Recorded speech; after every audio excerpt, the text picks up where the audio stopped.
يا مساء الفل. هنعمل النهارده صينيه بطاطس بالفراخ المحشيه، بجد حلوه قوي ولذيذه وسهله اصلا وسريعه، بجد هتعجبكم قوي.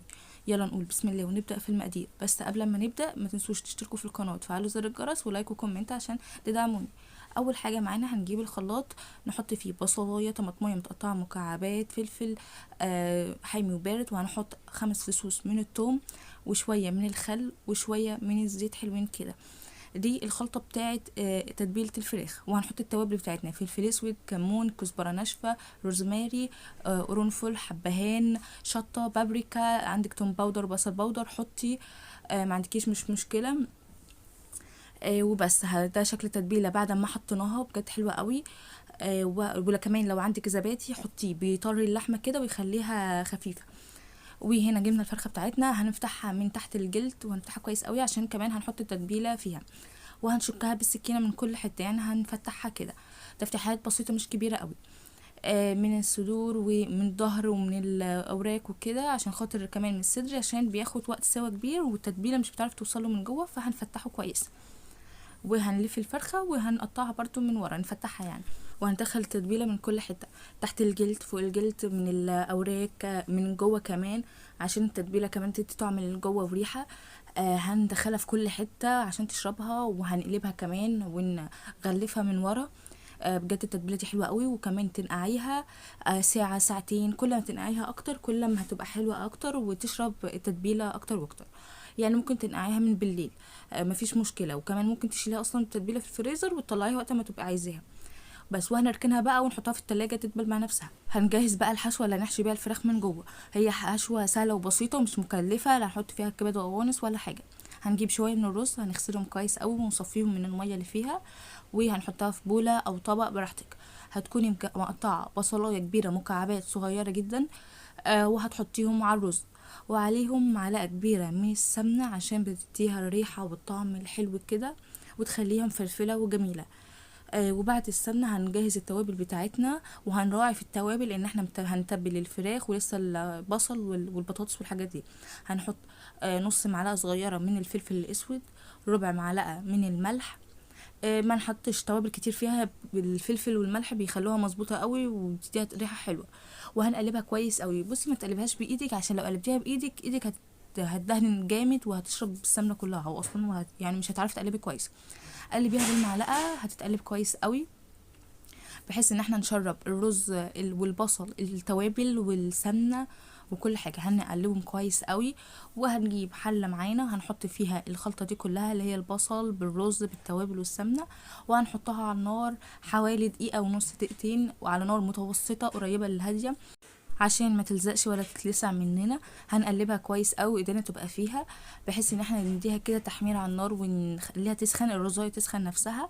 وهنكون مجهزين كوبايه من الميه السخنه جنبنا.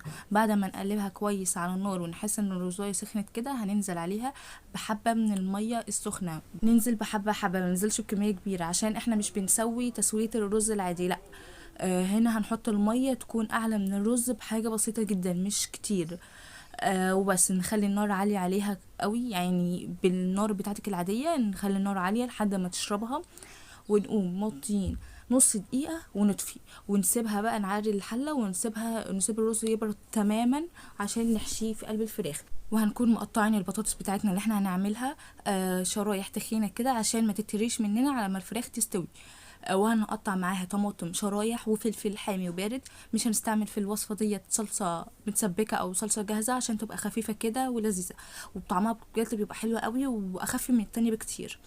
وهنتبلها بقى، وما ننساش ان احنا تبلنا الفراخ والرز، فعشان ما يبقاش التتبيل كتير وتطلع حادقة هنحط بهارات فراخ، فلفل اسود، كمون، كزبرة ناشفة، ذرة من الملح كده، يعني حاجة بسيطة كمان. وممكن لو عايزة هتشيلي حاجة براحتك، شوية شطة.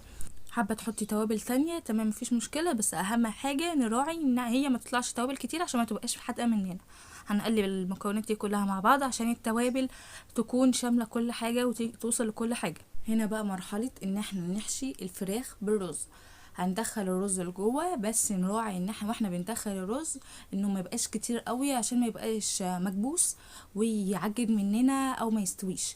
الرز هو مستوي اصلا 3/4 سوا، عشان لما يطلع من بعد ما نسوي نلاقي الرز كده مستوي حلو، ما بقاش معجن او لسه ما استويش.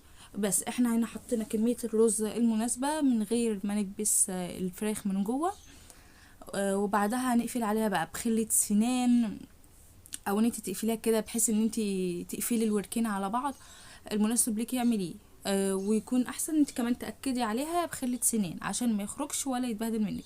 والخلطة الباقية من الفراخ التتبيلة بتاعتها يعني هنحطها على البطاطس، بجد بتعمل ريحة ليها وبتعمل صوص وطعم كده، وبتبقى غنية قوي بالحاجات دي. وعشان كده بقولك نراعي التوابل اللي احنا بنحطها على البطاطس، عشان بقية خلطة الفراخ هي متبلة اصلا هنحطها. وكمان أنا ما قطعتش بصل على البطاطس عشان انا حطيت بقية تتبيلة الفراخ. هنقلبها كويس قوي مع بعض كده، وبعدها هنبدأ ناخد البطاطس ديت نحطها حوالين الفراخ بتاعتها. انا حطيت الفراخ كده في النص عشان تستوي كويس، وما يكونش محطوطة على الخضار بتاعنا، عشان الخضار اللي تحتيها ما يكونش استوى قوي وهي تكون لسه. بس هنحطها كده حواليها، نحط بقى كوباية من المية عليها عشان ما تبقاش ناشفة. والفرن بتاعنا سخن وعلى نار عالية. هندخلها بقى على أرضية الفرن حوالي ساعة الا ربع، ونتابعها كل شوية عشان لو لقينا المية خلصت نزودها. وبعديها نفتح الشواية. بجد طريقة حلوة وان شاء الله تعجبكم. متنسوش تشتركوا في القناة. نتقابل في وصفة جديدة. باي باي.